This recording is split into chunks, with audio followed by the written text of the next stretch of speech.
Nosso terceiro vídeo, o aquecimento global, os negacionistas do aquecimento, ou chamado de céticos.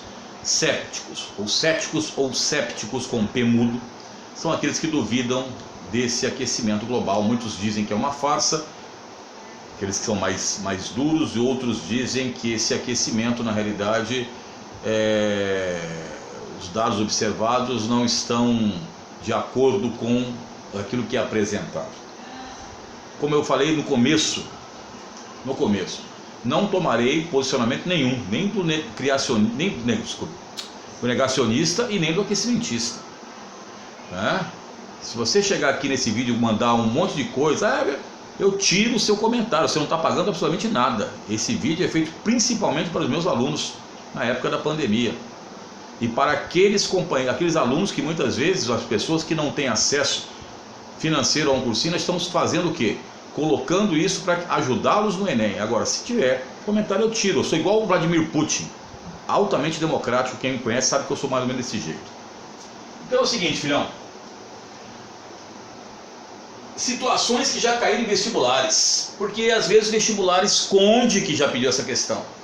E dentro das ciências, meu amigo, professor, mas são mais de 90% de aquecimentistas. Os negacionistas são terraplanistas. Os negacionistas, as revistas ironizam como se fosse contra a ciência. Então, quando você pega, por exemplo, eu vou citar aqui o nome, pode trazer até celeumas, professor doutor Ricardo Felício, climatólogo da USP e do Departamento de Geografia da USP, e ele faz suas exposições, você não pode falar que é achismo, que o indivíduo não sabe. Eu estava vendo uns tempo atrás um indivíduo que ele falou para um doutor aí, é mentira sua, que o nível do mar subiu. A gente vai explicar essa questão do nível do mar também, questões aí. Pelo amor de Deus, quando meus alunos, principalmente, quando derem opinião, não fiquem em redes sociais dando opinião a esmo. Para fazer uma opinião tem que ser muito bem centrada, tá? 2 minutos eu perdi para falar isso. Bom, filho, então nós vamos ver o seguinte, a UFMG, se não me falha a memória, posso estar enganado, ou era a UFMG. Então ela fez um exercício dessa forma aqui. Tinha aqui as nuvens, né, a camada de nuvens, e aí tinha a situação A. Situação A, os raios solares incidiam aqui na superfície, batiam aqui e faziam um aquecimento, o efeito estufa aquecendo aqui. A questão aí, eles trouxeram o mesmo exercício, e na questão B, os raios solares batiam aqui, eram refletidos para essa camada intensa de nebulosidade aqui, e aqui ficava mais frio. E nesse exercício foi um dos melhores feitos. Eles diziam que isso poderia dar, esse desenho poderia dar 2 significados, que poderia causar um aquecimento ou resfriamento, dependendo do ponto de vista de alguns autores. Isso na década de 90, esse exercício. E aí começou realmente a só os benditos dos nossos companheiros aquecimentistas, principalmente quando Al Gore foi vice-presidente de Bill Clinton, lançou aquele vídeo, Uma Verdade Inconveniente, né? Aí todo mundo, é aquecimentista, e vai. E quando você vai contra o mainstream, aí fica difícil. Estou colocando isso aí até para livrar dos nossos companheiros também que são negacionistas, que poucas vezes cairão em vestibular. Mas vamos lá. Então, isso já deu dúvidas e dúvidas. Este excesso de CO2, a nebulosidade, causa aquecimento ou causaria resfriamento? Causou dúvidas. Isso é dúvida também. Eu me lembro que na época da década de 90, o pessoal da USP, eles não eram aquecimentistas. Eles diziam, e eu aconselho a escutarem a entrevista no canal Geomasa com o professor Elzemar Florentino, onde ele fala dessa questão do aquecimento global ser algo natural. Estou colocando para você ver que não são pessoas que não detenham conhecimento como as revistas colocam, tá? Então, segundo os negacionistas, o aquecimento global, que é a intensificação do efeito estufa, pode não estar ocorrendo, ou se estiver é natural, não há provas que seja humano.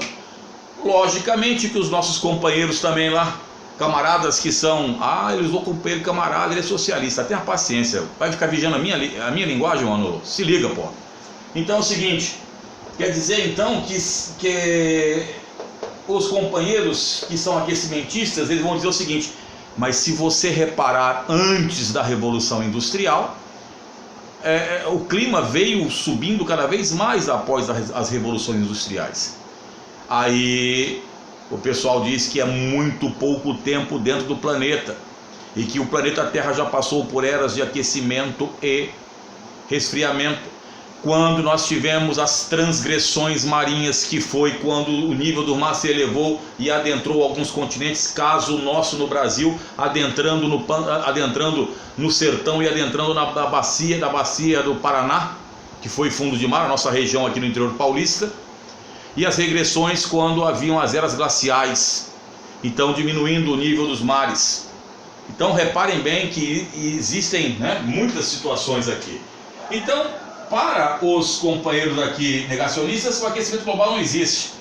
Eles dizem que isso aqui é uma questão de geopolítica, que isso aqui começou a acontecer após o fim da Guerra Fria, quando a maior parte dos cientistas da Guerra Fria, que já não tinham mais, segundo os companheiros que são negacionistas, não tinham mais emprego, eles começam a criar essa teoria com um alarmismo muito grande. Então veja bem, para eles isso é uma jogada geopolítica, ligada ao quê? Aí eles questionam o nome do painel, IPCC, painel intergovernamental. O governo determina o que você vai pensar ou não. Estamos colocando o que os negacionistas falam, filho. Não estou aqui colocando meu ponto de vista. O ponto de vista eu falo com os meus alunos em loco. E quando falo. Depois, o pessoal diz o seguinte: há um alarmismo muito grande dos aquecimentistas. Você não lembra, mas todo mundo põe para debaixo do pano isso aqui. Na década de 80 e 90 e 70 em diante, começou uma coisa chamada alarmismo mundial. Começou, filho. Eu estudei sobre a década de 60, pô. Você acha que eu não passei tudo isso aqui? E eu me lembro que tinha um pessoal que dizia o seguinte: olha, vai acontecer o Big One. O Big One será o maior terremoto do mundo. Vai acontecer até 2005, 2010, 2020, vai acontecer esse terremoto. Estamos esperando o Big One, que seria a separação do sudoeste americano, a parte ali da Califórnia, dos Estados Unidos, gerando de 40 milhões a mais de 100 milhões de mortes. E traçavam uma situação que dava medo, que aí quebrava aquilo ali, aí as falhas iam até Seattle, arrebentava, e criava tsunamis, arrebentaria com a costa japonesa, com a costa chinesa, com a costa sudeste da Ásia. E aí depois o pessoal falou: não, vai acontecer alguns tremores, pode ser que aconteça, mas não será desse jeito. Eu sempre falo para os meus alunos, e aí fica a dica: cuidado com a emotividade em respostas e cuidado com o alarmismo. Mesmo que aconteça, quando você joga alarmismo, a pessoa deixa de acreditar naquilo que você fala.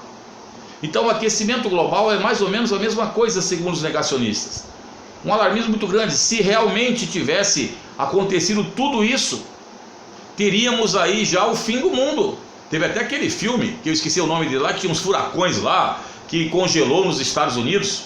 Não foi Apocalipse, não me lembro. Um dia depois de amanhã. Todo mundo, nossa, vai acontecer isso. Então, são bases não científicas que trazem realmente um alarme muito grande.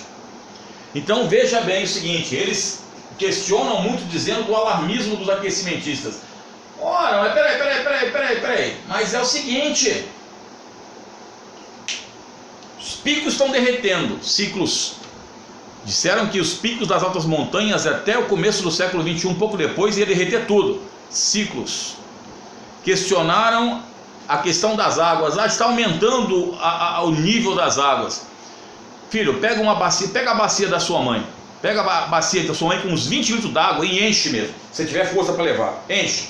E vai andando com ela. O que acontece com a água? Ela tem esse movimento, ela vai, ela volta. Não é movimento de maré, vai, volta. Se não me falha a memória, em Recife teve um caso desse. O pessoal fez as casas na praia. Então a terra não está parada, ela gira, tá? E nesse movimento As massas líquidas também giram, assim como todas as massas que nós temos no planeta. Nada está imóvel. O que vai acontecer, filhão? Essa água é quase que secular isso aqui. Ela vai a um determinado ponto, ela atinge esse ponto X até aqui no ponto máximo. Aí depois ela vem retrocedendo. Nesses 50, 60 ou mais anos que ela faz isso, o pessoal começa a ocupar essa área. Só que aqui ela vai e ela vai voltar.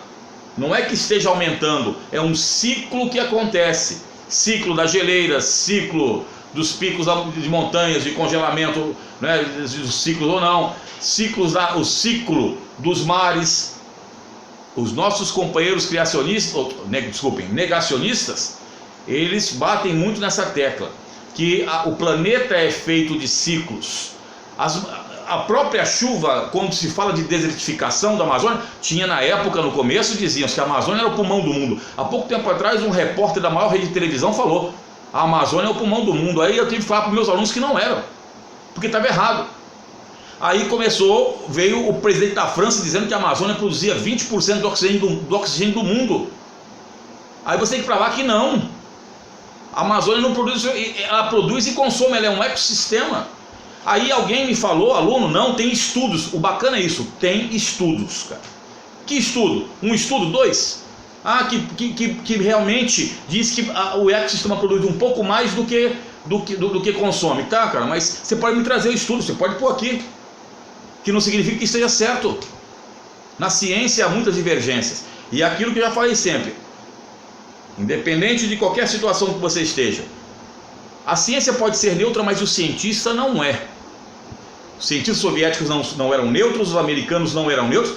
Pergunta para os japoneses que sofreram em Hiroshima, sobreviventes, se os cientistas americanos foram neutros quando jogaram a bomba atômica lá em Hiroshima. Não foram, filho.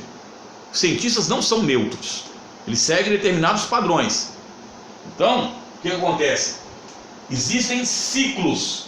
E esses ciclos, nós estamos num período interglacial, onde há aquecimento e resfriamento. Nós tivemos o PIG, Pequeno Inverno Glacial, no século 17 e 18 da Europa, se não me falha a memória, sem nenhuma ação do homem, segundo os nossos companheiros negacionistas. Você entendeu? Então, estamos colocando isso. Segundo alguns, no século 22 será o século do resfriamento. E na década de 1970 se falava em resfriamento global. Fica-se aí para você ler, para você buscar, para você não levantar a bandeira dizendo eu sou ou não sou. Agora nós vamos, no próximo vídeo, falar dos nossos companheiros aquecimentistas e no que eles se baseiam e o que é mais aceito em vestibulares, que os senhores têm que mandar a lenha no exercício. Tamo junto, já, Elvis. Se entrar aqui, filho, entra com educação, hein? Mas muita educação. Tira o seu comentário como o Putin tiraria o seu comentário. Na moral.